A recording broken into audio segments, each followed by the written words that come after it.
Hey everyone, I'm Suede Wanamaker, and welcome to Cinematic Vault.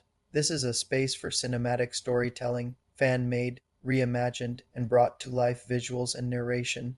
Every project you see here was carefully written, built around emotion, myth, and meaning. Today we are going over the ninth story in the Godzilla Cinematic Universe. Now sit back and let the vault open, a story of sacrifice, balance, and the eternal return of light. This is Mothra, Guardian of Nature, a fan-made film story written by Suede Wanamaker, realized with AI visuals and AI narration. There was once a place where the earth spoke in waves and wind, where life pulsed through every tree and stone. Infant island, sacred, living. But now the light is fading. The waters grow still. The flowers no longer sing. And deep beneath its soil, the earth's vein has gone silent. The skies dim, not with clouds, but with silence. No birds fly, no insects hum. Even the trees seem to hold their breath. The Shobijin pray not for resurrection, but for remembrance. The egg, once a beacon of warmth, now flickers thinly. A whisper of life remains, but time grows thin. Across the world, the balance is breaking. Typhoons in deserts, snowfall in summer. The oceans churn with no wind. And from the archives of one forgotten man, a warning resurfaces. The earth has veins, and we are poisoning them. Every continent speaks in tremors. The land buckles. Rivers run dry in weeks. Forests bloom, then die overnight. This is not evolution, it is expiring. From a dusty reel, the voice of Steve Martin calls out once more. A theory dismissed, a truth ignored. Veins of the world, once flowing with natural harmony, now crack with synthetic decay. And at the heart of the wound, Osaka pulses. Dr. Arata Miyagi arrives with quiet feet and a noisy heart, a pupil of science, a student of doubt. Alongside her, Dr. Akira Fujimoto, once a rival of Hidemi Ogata, now a man seeking redemption in the soil of his past. But the truth they find cuts deep. Mothra is dying, and the pulse of life buried beneath Osaka's concrete throne. They study, they listen, they learn to hear the silence. Where there should be harmony, there is only hum. Where there should be warmth, there is only cold machinery. The Pulse Reactor was meant to power a city. Instead, it drained a planet. The Shobijin do not plead, they reveal. And what they reveal is this: what mankind built to ascend may be the very thing that drags them into the earth. The sea splits, the sky folds, and from the fire of imbalance, the king of ruin returns. Godzilla rises from the ocean at dusk, his skin cracked with lava-like veins. His roar shakes glass from towers. He does not come with intent, he comes with instinct. Where there is imbalance, there must be wrath, and so wrath takes form. Each step he takes fractures the street beneath. Each breath is a furnace. He does not seek conquest, but catharsis. Osaka, the monument to progress, becomes a canvas of punishment. One woman stands between annihilation and hope.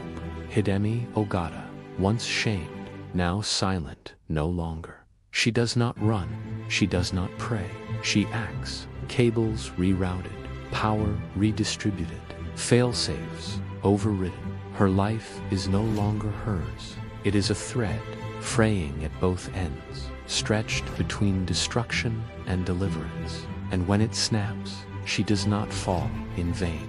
She leaves behind not sorrow, but strategy. And in that moment, she becomes more than a name. She becomes a turning point. Grief hardens into purpose.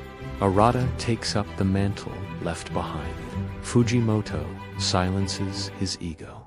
And the Shobijin sing once more, not in defiance, in faith. Their song, barely a whisper at first, spreads like pollen carried by the wind, touching hearts that forgot how to feel. And Mothra stirs from her slumber, rising to safeguard humanity, a reminder of what still lives. She moves not toward battle, but toward burden, and the burden is healing. Mothra arrives in a city on fire, and waiting for her is the storm given flesh. She meets rage with grace. She meets fire with light. Godzilla thrashes, a storm given legs. But Mothra does not retaliate. She listens. Spores fall from her wings like golden ash, damping the fury, slowing the surge. Buildings fall, but not all. People run, but some stop and look up. For the first time, they witnessed a war not fought for victory, but for balance. The reactor surges, the vane screams, and Mothra, wings torn, rises higher. Gravity pleads with her to yield. Pain begs her to stop, but she ascends, drawn by something deeper than survival. Below, Arata activates the realignment. The vane glows, not with man's light, but with Earth's memory. And Mothra answers. She does not crush, she does not kill, she binds. Her wings encircle Godzilla, an embrace, not a blow. Together they rise, held by a chorus of light, and for one heartbeat longer than forever. All things hold still. The explosion does not kill, it reorders, not destruction, but rebirth. Godzilla falls, not as a villain, but as a vessel emptied of pain. He sinks below, the sea folding over him like a shroud. And in that stillness, a silence, vast and humbling. Osaka, bruised but not broken, exhales. Ash rains like snow, and from beneath the rubble, the first flower blooms. The world mourns a fallen hero. Hidemi Ogata's name is etched into stone, her words etched into time. The earth is not ours to control, it is ours to protect. At the Global Ecology Summit, Arata speaks not in warning, but in wisdom. She is no longer an observer, she is a guardian. The world listens, and somewhere, far away, so does the island. The Shobijin return, their voices calm. The wind shifts, and on the altar of life, the egg pulses once again. A new crack, a new light. Mothra is not gone, only waiting. The earth breathes once more. Mothra, guardian of nature. The light that heals a wounded world. If you enjoyed this journey into forgotten legends and untold worlds, make sure to subscribe to the channel. Ring the bell so you never miss a new upload. Thank you for stepping into the vault where every story leaves a mark.